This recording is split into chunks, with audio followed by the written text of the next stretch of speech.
Well, new information released just hours ago about the apparent suicide of Robin Williams. Investigators say Williams' personal assistant is the one who found him at his San Francisco area home. He was already dead. Investigators believe Williams hanged himself. Friends and family say he had been battling severe depression.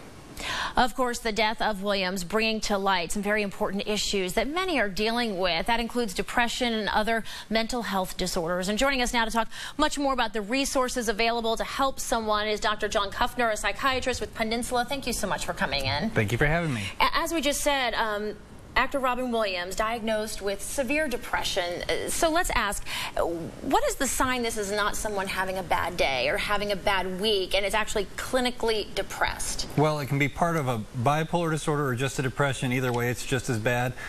But it lasts for more than one day, more than a couple days. These are usually more than 7 days, periods where you can't function. So the functioning really decreases. Can't get out of bed, don't want to eat, or you can't stop eating, can't stop sleeping. So there's a dramatic change in your ability to function, to get up and go to work or go out and clean yourself and go to shop. You know, after watching so much of the coverage over the last, 12 to 18 hours, there are some people saying that comedy kind of maybe filled a void that he had deep inside, making others laugh. Do you find that a lot in people who are suffering from depression? They find other ways to fill that void? It's not found a lot. It's actually really protective against suicide. Humor is a really high-order defense mechanism to detoxify like all the nastiness we experience in day-to-day life. So humor probably helped him go on for a very long time. Yeah, a lot of people are asking, especially here at home, what are the resources here? If they think a loved one or family member is in a situation like this and may need help, where should people turn? Well, the first thing any of us should do is talk about this like an illness. So talk to if it's a loved one, talk to them. Ask them if they've been having thoughts of death. Make sure that they have hope for the future. That's the #1 sign. People that are acutely suicidal don't think anything's ever going to change. They're going to be miserable forever and don't want to suffer forever, so suicide is an option.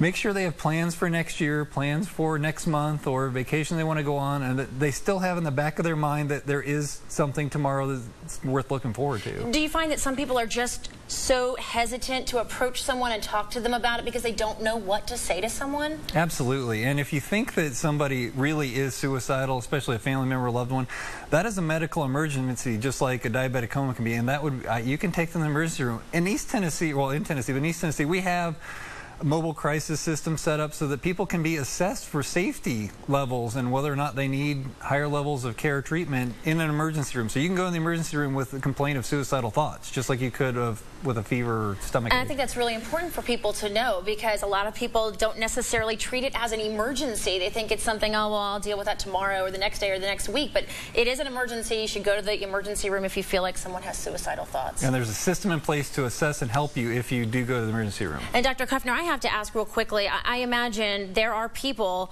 and probably even in Williams' family himself, sitting there going, I wish I had done more. I wish I had seen more. Is there help out there for families and people going through this on the other side as well if someone hurts themselves? That's totally normal. So that's called survivor's guilt, and everybody's going to look back with a lens and say, I should have recognized this or should have recognized that, or I minimized this too much. I mean, that's totally normal reaction. You know, Google's your best friend. There are lots of support groups for survivors of suicide. Often these things do run in families, as with the major depression, so your family may already have some experience with this, unfortunately. So know your family history as well.